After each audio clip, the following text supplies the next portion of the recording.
Okay. Good morning, everyone. This is Dr. Kirtika. I'm a periodontist working with Clove Dental, Chennai. Uh, welcome to everyone on behalf of Clove Dental. Welcome to the expert speaker session for International Day of Action for Women's Health, which is to be held tomorrow. That is the 28th of May. Right. So you all have been noticing there are a series of expert speech that is happening. So today I'm here to discuss about the topic, that is impact of crooked teeth on speech clarity. Right? Yes, you heard it right. Crooked teeth does cause some amount of impact on speech clarity. So when we talk about crooked teeth, the major ill effect that is very obvious, that is very visually noticeable, is also that when we smile, we do not get the aesthetically pleasing smile. We tend to become little self-conscious or self-aware about our smile, right? So that is the most known ill effect of crooked teeth. Other than that, there are normal ill effects of crooked teeth. That is, say, when we are, it is very difficult to clean a crooked teeth. So there is going to be food lodgement in people or in individuals who have crooked teeth. Okay, so this will lead to more deposits that can lead to more cavity formation, and also it can lead to gum infections. It can lead to supporting bone infections. All these are, some sort of ill effects of crooked teeth as such. And also this will lead to excessive stress in a particular teeth. So there is going to be chewing difficulty when we have crooked teeth, right? So when there is chewing difficulty, obviously there is going to be excessive teeth on stress on the other teeth, and there will be stress on the jaws and a joint on the face, which is known as a temporomandibular joint, or the TMJ. So all of these are going to be strained. We also know that digestion actually starts in the oral cavity. We need to chew our food properly and make a proper chewed bolus of food for it to get easily digested. So when there is crooked teeth, we do not chew properly because of the chewing difficulties. So there can also be some sort of digestive problems associated with the crooked teeth. So all of these, because of the jaw pain, because of the TMJ pain, we can also, when left unchecked for over a long period of time, it can also produce chronic headaches. That is, a crooked teeth can lead to all these eventually. So when we come into our topic, that is the impact of crooked teeth on speech, right? So first, how do we speak? Like, what is the science of sound production in general? So generally we have an idea or a thought which we want to convey, right?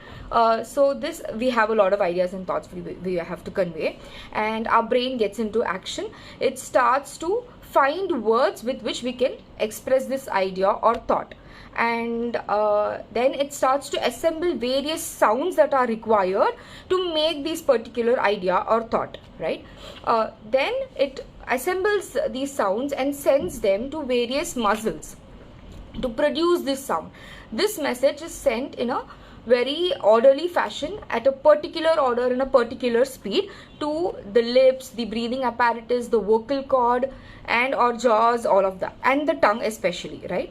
So when we are pronouncing words, the tongue, the oral cavity, the lips, and the arches act as boundaries for us to make the sound, and the tongue plays a very vital role in speech. Okay, so when we have crooked teeth, right, what happens is this whole system, or the coordination between these muscles, gets affected, right?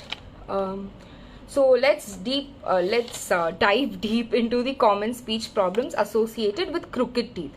Okay, so first, we generally know the upper arch, the upper skeletal part, is supposed to be in line with the lower skeletal part, and the upper teeth are supposed to be a little 2 mm away from the lower teeth.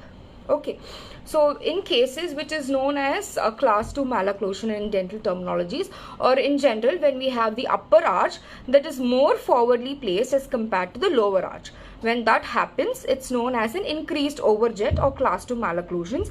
So that time, when my upper arch is more placed more forwardly than the lower arch, it's difficult for me to close my mouth. So the lower lip has a lot of difficulty in reaching the upper lip. So words or consonants which require this bilabial movement, okay, such as P, B and M, these words where the lower lip has to meet the upper lip, will be affected. So individuals with a class 2 malocclusion or the increased overjet will have difficulty in pronouncing these words. Okay. Then when we come to class 3 malocclusion in dental terminologies again, where the lower arch is more forwardly placed as compared to the upper arch.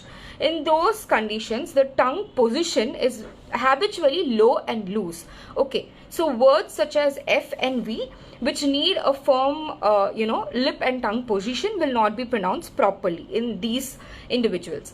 And then when we have, say, narrow arches, where especially the upper arch, when it is narrow, you would have noticed when you're pronouncing certain words such as D, S, L, R, the tongue goes and lies in the upper arch, right? So when it is narrow and it's high, so the tongue has a difficulty in reaching the upper arch. So when this happens, words such as D, S, L, R cannot be pronounced properly by those individuals. Okay, then these are in general of the arches. When we come to teeth per se, all of us would have noticed that there is spacing in between the teeth, right? Especially in women with age, generally there is a lot of hormonal imbalances. There can be gum disease and periodontitis and all that. Along with this, there will be spacing in between the teeth, right? So generally when we are talking, there is going to be airflow, but when we have this excessive spacing, there is going to be escape of air, right? So there is going to be a very nasal or more a very watery kind of pronunciation of words. So this particular way of pronunciation is known as lisp. Okay, it's known as lisping. Very clinically evident would be the words S and Z cannot be pronounced properly. They would be pronounced as t. For example, even the word lisp would be pronounced as lip. Okay, something like that. So that is what happens when you have gaps in between the teeth. Another condition would be like, say there is an open bite, right? That is, when there is an open bite is when the upper and the lower teeth do not come in contact with each other at all, either at front or at behind or at both. When we close the mouth, even when we close the mouth, the upper and the lower teeth do not come in contact with each other. In those cases, there is more amount of air that escapes because there is an entire teeth segment that does not come in contact, right?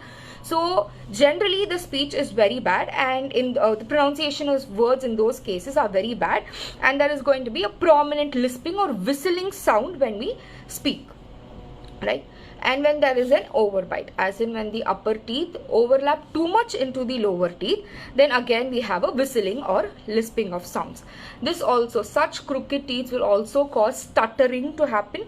They will, people with crowding over a point of time can develop, difficulties in pronouncing a lot of these words, T, D, N, L, S, L, R, all of those. Okay, so those are what happens with regards to crooked teeth and pronunciation of words as such, right? So now that you've established this, let's see how how is this crooked teeth caused. Okay, so when we come to children, okay, crooked teeth is mainly because they are still growing, so it can be because of a hereditary or a genetical factor. It can also be due to teeth size and arch size discrepancy. Okay, for example, if the arch is bigger and the teeth size is smaller, so obviously there is going to be space in between the teeth. Vice versa, if the teeth size is bigger as compared to the arch size, there is going to be crowded teeth. There is not going to be any space for this teeth. Okay, so that is one of the reason. And in children especially, also prolonged habits such as, say, thumb sucking, or they have the tendency to suck their digits, or when they use pacifier for over a longer period of time. So in those cases also, the arches tend to be pushed even more forward, and that will also cause crooked teeth, which will cause various ill effects.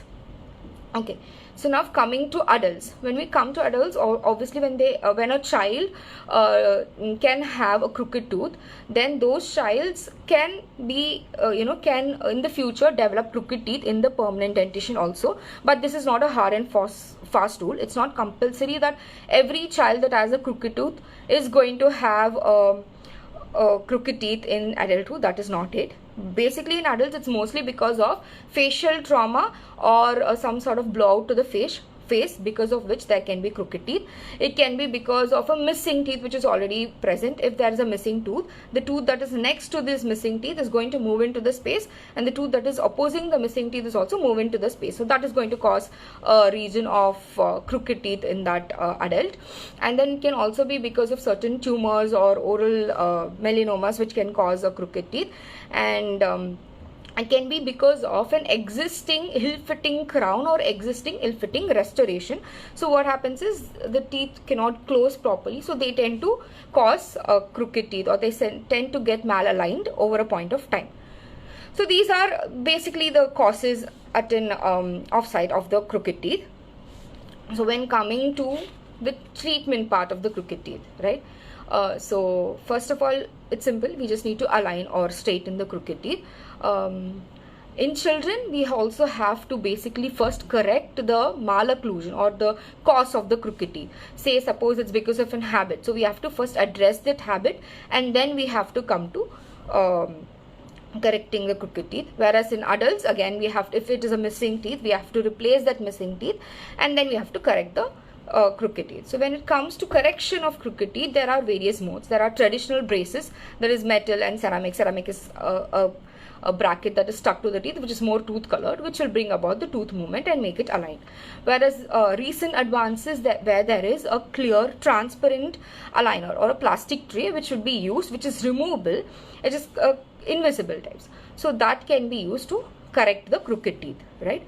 So this is what is the discussion that we had today. So I hope it is I've covered most of the doubts that you all would have had. The last and the final question that I would like to address is crooked teeth normal, and is it compulsory to treat every single crooked teeth? Well, it is a very normal crooked teeth. People having crooked teeth or malaligned teeth is very normal. Recent studies have said that over 80 to 85% of Indian populations have some sort of malocclusion or malalignment. Okay, so is it necessary to correct each and every crooked teeth? It is not exactly. Most of the patients do choose to not get in treatment or choose not to get their alignment done when it does not affect the smile, it does not affect the self-esteem, nor does it affect their way of pronouncing sound, or any oral issues is not associated. So it's advised for those patients, it's okay if they do not choose to get the teeth corrected. But when it starts affecting your